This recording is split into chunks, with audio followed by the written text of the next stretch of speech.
In November 2022, there was a secret meeting inside the Welk family business. No one told Larry Welk Jr. It was happening. He had spent 42 years building the company his father started. By the time that meeting ended, his own son had removed him from everything. His salary, his title, his health insurance, gone. 3 years later, Larry filed a $30 million lawsuit, calling it a scheme straight out of Macbeth. He died 16 days after filing it. He was 85.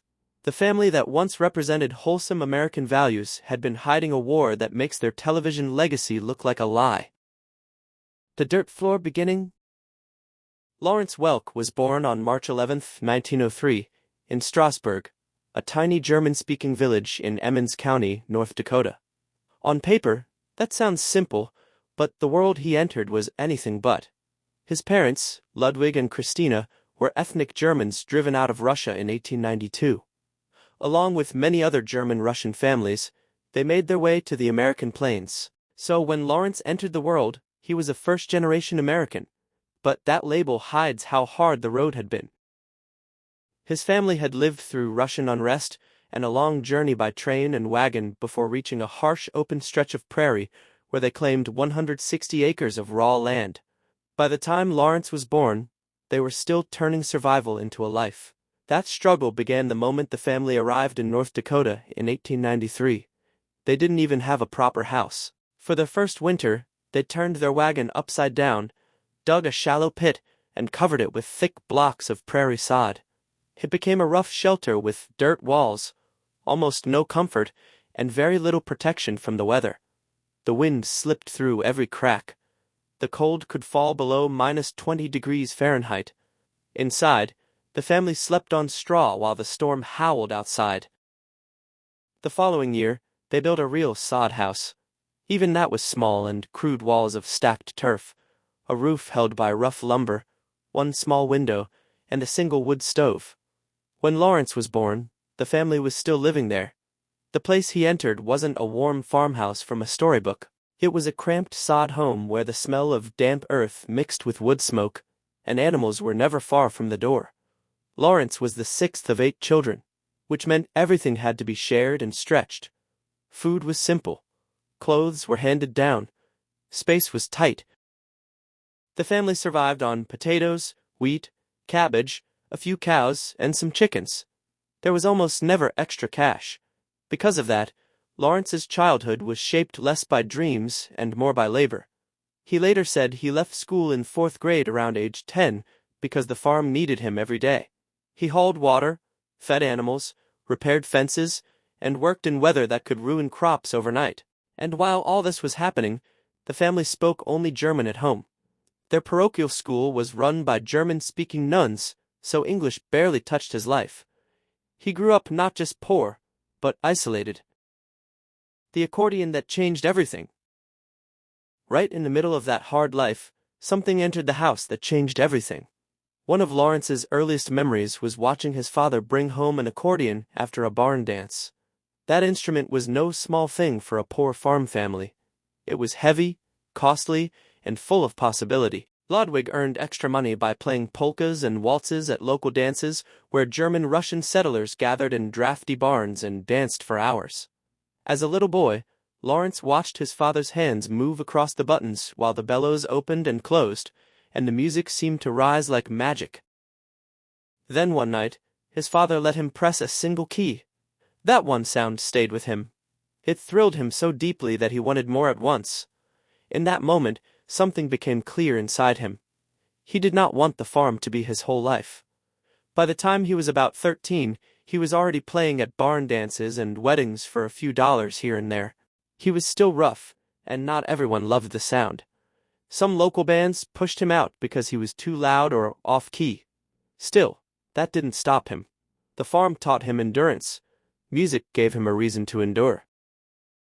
Years later, that same homestead became a tourist attraction because of who he would become.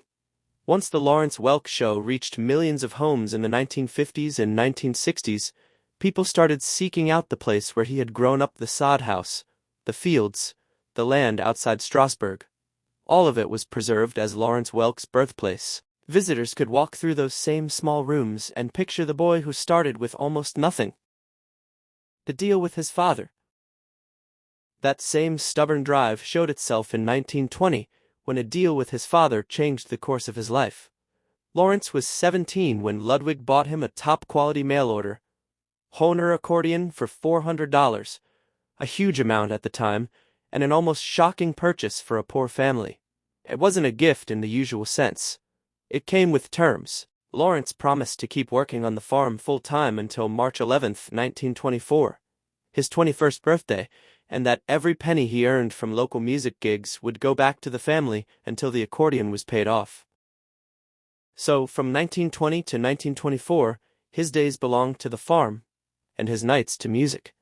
He plowed fields, harvested crops, milked cows, and did all the hard work the land demanded. Then, when the work was done, he played weddings and dances.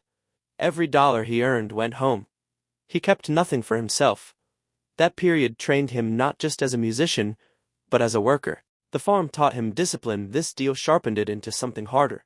He learned how to carry exhaustion without complaint. He learned that talent meant very little if you couldn't back it with effort. Then, on March 11, 1924, his exact 21st birthday, he left the family farm for good. It wasn't a cheerful departure. His father strongly disapproved of a music career.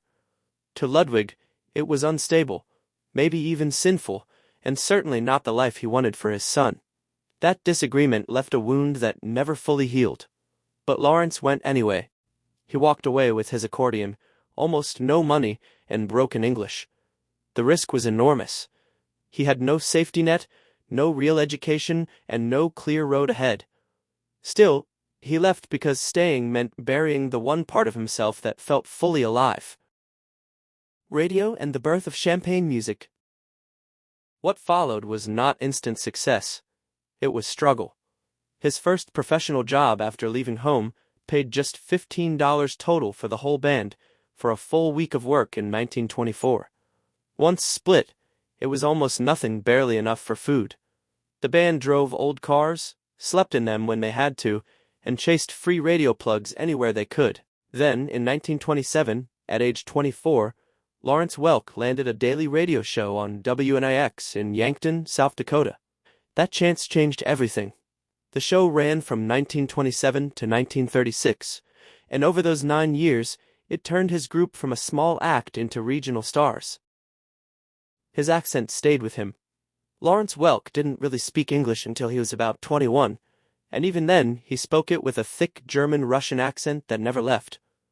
In his early radio years, critics mocked him for it. Later on television, he relied heavily on teleprompters because he feared saying the wrong thing and being laughed at.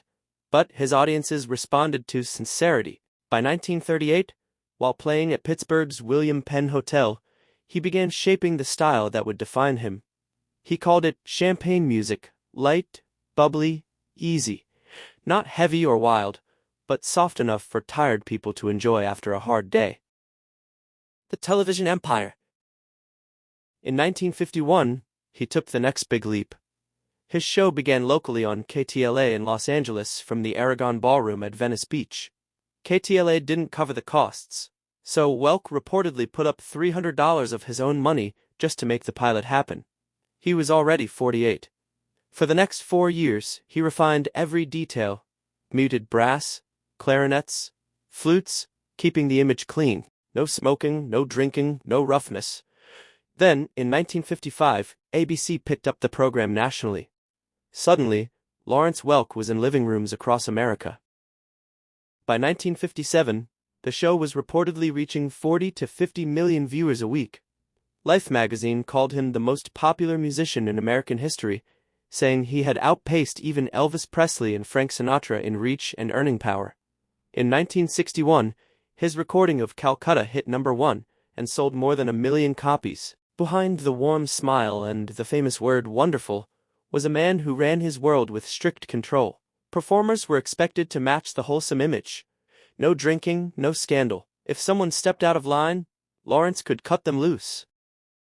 The darker side of the polka. In July 1959, Welk suddenly fired singer Alice Lawn. telling viewers she had been let go for showing too much leg. He reportedly said, "Cheesecake doesn't fit on our show," all over a dress that showed a bit of her knee. The audience was stunned. But, according to people close to the show, the real issue had little to do with a hemline. Alice Lawn was a young mother who reportedly asked Welk for a raise. That was dangerous ground. Welk had a long-standing habit of paying performers the lowest union scale he could get away with. Many cast members earned only around $110 a week, even while appearing on national television. Welk openly said no. Act was worth a penny over scale to him. The knee story was simple and clean a cover for pushing out a star who asked to be paid fairly. Meanwhile, Welk was building a fortune. In the early 1970s, he was earning more than $3 million a year from the show, live appearances, and royalties. In today's money, that's around $20 million. He turned television income into a real estate empire. The Lawrence Welk Union Bank building in Santa Monica, a 1,000-acre property in Escondido that became a major resort, and Champagne Towers, where he kept his penthouse. By 1979, he had poured about $12 million into the Escondido resort, which eventually drew around 40,000 visitors a month. The rural purge and cancellation? On January 16, 1971, ABC canceled The Lawrence Welk Show. The remarkable part? The show was still doing well in the ratings regularly among the top programs. The problem was not that no one was watching. The problem was who was watching. Network executives were chasing younger urban audiences. The so-called rural purge was sweeping through television, and older viewers were suddenly seen as less valuable. Welk's audience was large, loyal, and heavily over 45. Even though around 30 million people were tuning in each week, the series was pushed out. After Welk's death on May 17, 1992, probate documents revealed his estate was valued at about $150 million. He had sold music rights in 1988 for around $25 million. His resort developments continued generating serious revenue. Even in 2026, more than 70 years after the show first appeared, versions of it are still airing on PBS stations. No new episodes have been made since 1982, but old performances and repackaged clips keep the royalties coming. The family war finally explodes. Then, after decades of keeping family tensions hidden, everything blew open. On November 15, 2022, a secret boardroom coup happened inside the Welk Group. Larry Welk Jr., then 82 years old, was not told in advance. At that meeting, Kevin Welk, his own son, and Jonathan Fredericks, his nephew, pushed through bylaw changes that barred anyone over 74 from serving as CEO. The rule targeted one person, and that CEO role itself was abolished. Larry Jr. lost his monthly salary, his bonuses, his expense account, and his health insurance. He had spent 42 years helping build the business, from expanding Welk Resorts to acquiring Vanguard and Sugar Hill Records. Sugar Hill released Dolly Parton's 1999 album, The Grass is Blue, which won a Grammy. Larry Jr. also helped steer the sale of Welk Music Group to Concord in 2015, and the sale of Welk Resorts to Marriott in 2021 for nearly $430 million. Yet, by 2022, the structure he had spent decades strengthening was used to force him out. On January 20, 2026, at age 85, and in failing health, Larry Welk Jr. filed a $30 million lawsuit in Los Angeles County Superior Court.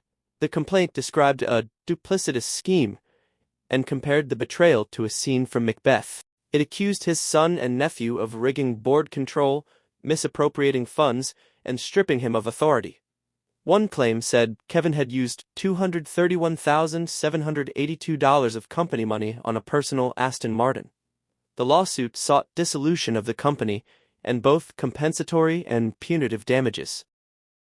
Kevin Welk answered back on February 2, 2026, accusing his father of misusing funds, doing little to grow the company, and damaging his grandfather's legacy. The countersuit claimed Larry Jr. had taken unauthorized bonuses, used private jets, and charged improper personal expenses for years.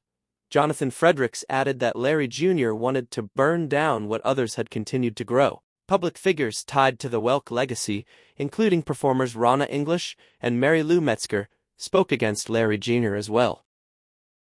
Then came the final shock. Lawrence Welk Jr. died on February 5, 2026, just 16 days after filing the lawsuit. He was 85. His sisters announced his passing on Facebook on February 11th. What should have been a period of grief was inseparable from the feud that surrounded it. He died while accusing his own son and nephew of greed and betrayal. They in turn accused him of abuse of funds and long-term mismanagement.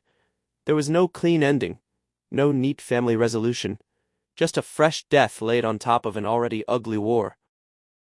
The family that sold America, champagne music, and wholesome values had been hiding a battle for control that makes their television legacy look like a lie. And after 35 years of secrecy, the truth finally came out too late for the man who built the empire, and just in time to destroy the family that inherited it. Subscribe to keep uncovering the truth behind the legends. Thanks for watching.